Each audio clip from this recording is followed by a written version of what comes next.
ನಮಸ್ಕಾರ, ನಾನು doctor Jeevanti, consultant safe IVF centre Shivamogga. ಮೊನ್ನೆ ನಮ್ಮಲ್ಲಿಗೆ ಒಬ್ರು ಪೇಷಂಟ್ ಬಂದಿದ್ರು. ಅವರಿಗೆ ಯೋಗ್ ಸ್ಯಾಕ್ ಟ್ಯೂಮರ್ ಅಂತ ಆಗಿತ್ತು.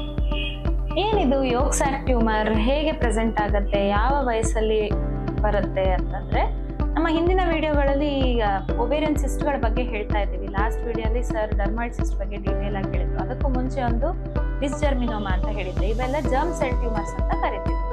ಸೊ ಇದು ಒಂಥರದ್ದು ಜರ್ಮ್ ಸೆಲ್ ಟ್ಯೂಮರ್.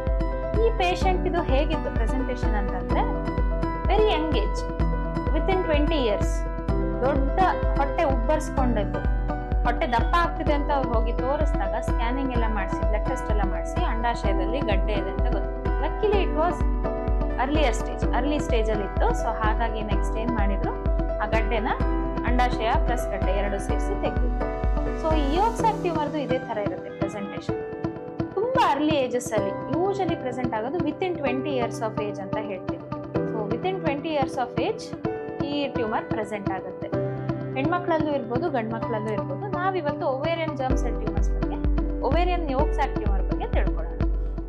ಸೊ ಇದರಲ್ಲಿ ಏನಾಗಿರುತ್ತೆ, ಇದು ಪ್ಯೂರ್ ಯೋಗ್ ಸ್ಯಾಕ್ ಟ್ಯೂಮರ್ ಇರುವಂತದ್ದು ಒಂದು 60%. ಇನ್ನೊಂದು 40% ಕೇಸಸ್ ಅಲ್ಲಿ ಏನಾಗಿರುತ್ತೆ, ಮಿಕ್ಸ್ಡ್ ಜರ್ಮ್ ಸೆಲ್ ಟ್ಯೂಮರ್ಸ್ ಅಂತ ಹೇಳ್ತೀವಿ.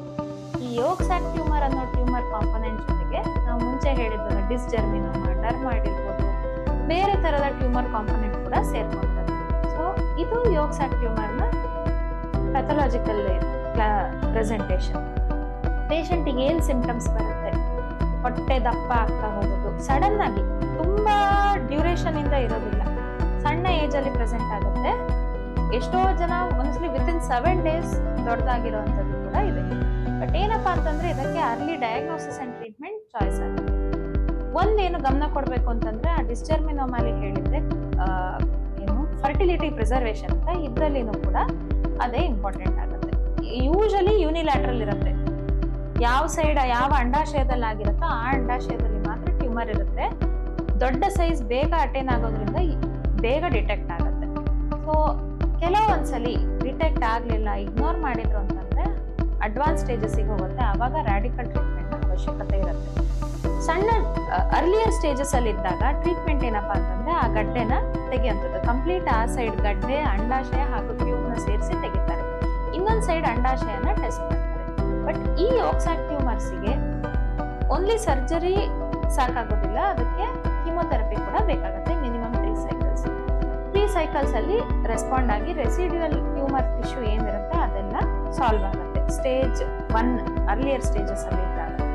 ಸೊ ಏನಿದು ಕೀಮೋಥೆರಪಿಯಿಂದ ಏನಾದ್ರೂ ಎಫೆಕ್ಟ್ಸ್ ಆಗುತ್ತಾ ಅಂತಂದ್ರೆ ಇರುತ್ತೆ, ಬಟ್ ಅದೆಲ್ಲ ರಿವರ್ಸಿಬಲ್ ಇರುತ್ತೆ. ಪ್ಲಾಟಿನಮ್ ಬೇಸ್ಡ್ ಕೀಮೋಥೆರಪಿ ಅಂತ ಹೇಳ್ತೀವಿ, ಅದನ್ನ ಕೊಡ್ತಾರೆ. ಸೊ ಅದು ರಿವರ್ಸಿಬಲ್ ಇರುತ್ತೆ. ಫರ್ಟಿಲಿಟಿ ಪ್ರಿಸರ್ವೇಷನ್ ಯಂಗ್ ಏಜ್ ಅಲ್ಲಿ ಪ್ರೆಸೆಂಟ್ ಆಗೋದ್ರಿಂದ ಎಷ್ಟೋ ಸಲ ಹೆಣ್ಮಕ್ಳಿಗೆ ಮದ್ವೆನೇ ಆಗಿರೋದಿಲ್ಲ, ಸಣ್ಣ ಏಜ್ ಅಲ್ಲಿ ಇರುತ್ತೆ. ವಿತಿನ್ 20 ಅಂದ್ರೆ ಮದ್ವೆ ಆಗಂತ ವಯಸ್ಸು ಏನಲ್ಲ. ಸೊ ಹಾಗಿದ್ದಾಗ ಒಂದ ಎಗ್ಸ್ ನ ಪ್ರಿಸರ್ವ್ ಮಾಡ್ಬೋದು, ಇಲ್ಲ ಒವೇರಿಯನ್ ಟಿಶ್ಯೂನ ಪ್ರಿಸರ್ವ್ ಮಾಡ್ತಾರೆ, ಕ್ರಯೋ ಪ್ರಿಸರ್ವೇಷನ್ ಮಾಡ್ತಾರೆ. ಇಲ್ಲ ಟ್ಯೂಮರ್ ತುಂಬಾ ಸಣ್ಣದಿತ್ತು, ಅರ್ಲಿಯರ್ ಸ್ಟೇಜಸ್ ಅಲ್ಲಿ ಇತ್ತು ಅಂತಂದ್ರೆ ಒಂದೊಂದ್ಸಲಿ IVF ಪ್ರೊಸೀಜರ್ ಮಾಡಿನೂ ಆ ಸೈಡ್ಸ್ ನ ಪ್ರಿಸರ್ವ್ ಮಾಡಬಹುದು, ಒವೇರಿಯನ್ ಸ್ಟಿಮ್ಯುಲೇಷನ್ ಮಾಡಿ. ಈ ಒವೇರಿಯನ್ ಟಿಶ್ಯೂನ ಕ್ರಯೋ ಪ್ರಿಸರ್ವ್ ಮಾಡಿದ್ರೆ ಅದ್ರದ್ದು ರೀಇಂಪ್ಲಾಂಟೇಷನ್, ಈ ಟ್ಯೂಮರ್ ಸರ್ಜರಿ ಎಲ್ಲ ಆದ್ಮೇಲೆ ರೀಇಂಪ್ಲಾಂಟೇಷನ್ ಮಾಡುವಂತ ಸಾಧ್ಯತೆ ಇರುತ್ತೆ. ಸೊ ಇದೆಲ್ಲ ಟ್ರೀಟ್ಮೆಂಟ್ ಆಸ್ಪೆಕ್ಟ್ ಆಯ್ತು.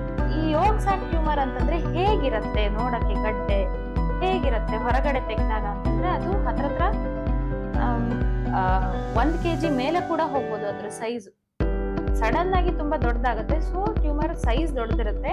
ಅದನ್ನ ಕಟ್ ಮಾಡಿ ನೋಡಿದಾಗ ಒಂಥರ ಎಲ್ಲೋ ಟಿಶ್ಯೂ ಇರುತ್ತೆ. ಏನಿದು ಯೋಗ್ ಸ್ಯಾಕ್ ಅಂತಂದ್ರೆ, ನಾವೀಗ ಗರ್ಭಾವಸ್ಥೆಯಲ್ಲಿದ್ದ ನೀವು ಮೊಟ್ಟೆ ನೋಡಿರ್ತಾರ, ಮೊಟ್ಟೆ ಒಳಗೆ ಯೋಕ್ ಅಂತ ಇರುತ್ತೆ, ಕೇಳಿರ್ತೀರ, ಯೆಲ್ಲೋ ಕಲರ್ ಇರುತ್ತಲ್ಲ, ಹಳದಿ ಬಣ್ಣದಲ್ಲಿ ಇರುತ್ತಲ್ಲ, ಅದಕ್ಕೆ ಯೋಕ್ ಅಂತಾರೆ. ಅದೇ ತರ ಮಾನವನಲ್ಲಿ ಪ್ರೆಗ್ನೆನ್ಸಿ ಆದಾಗ ಕೂಡ ಫಸ್ಟಿಗೆ ಒಂದು ಜೆಸ್ಟೇಷನಲ್ ಸ್ಯಾಕ್ ಅಂತ ಬರುತ್ತೆ, ಅದಾದ್ಮೇಲೆ ಯೋಗ್ ಸ್ಯಾಕ್ ಅಂತ ಬರುತ್ತೆ.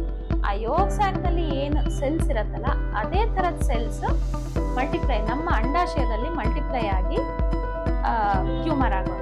ಪ್ರಿಮಿಟಿವ್ ಜರ್ಮ್ ಸೆಲ್ಸ್ ಅಂತ ಕರಿತೀವಿ. ಇದು ಯಾವ ಪ್ರಿಮಿಟಿವ್ ಜರ್ಮ್ ಸೆಲ್ಸ್ ಅಂತಂದ್ರೆ, ಅದು ಮುಂದಿನ ಮೊಟ್ಟೆಗಳಿಗೆ ಬೆಳವಣಿಗೆ ಆಗುವಂಥದ್ದು. ಪ್ರಿಮಿಟಿವ್ ಜರ್ಮ್ ಸೆಲ್ಸ್ ಇಂದ ಅದು ಮೊಟ್ಟೆಗಳಾಗಿ ಬೆಳವಣಿಗೆ ಆಗುತ್ತೆ, ಸೈಡ್ಸ್ ಆಗಿ ಬೆಳವಣಿಗೆ ಆಗುತ್ತೆ ಬೇರೆ ಬೇರೆ ಹಂತಗಳಲ್ಲಿ. ಕೆಲವೊಂದು ಸಂದರ್ಭದಲ್ಲಿ ಈ ಪ್ರಿಮಿಟಿವ್ ಜರ್ಮ್ ಸೆಲ್ಸ್ ಏನಾಗುತ್ತೆ, ಕ್ಯಾನ್ಸರ್ ಕಾರಕವಾಗಿ ಯೋಗ್ ಸ್ಯಾಕ್ ಟ್ಯೂಮರ್ ಆಗಿ ಪ್ರೆಸೆಂಟ್ ಆಗುತ್ತೆ. ಸೊ ಇದಿಷ್ಟು ಯೋಗ್ ಸ್ಯಾಕ್ ಟ್ಯೂಮರ್ ಬಗ್ಗೆ ಕಿರು ಮಾಹಿತಿ. ಧನ್ಯವಾದ.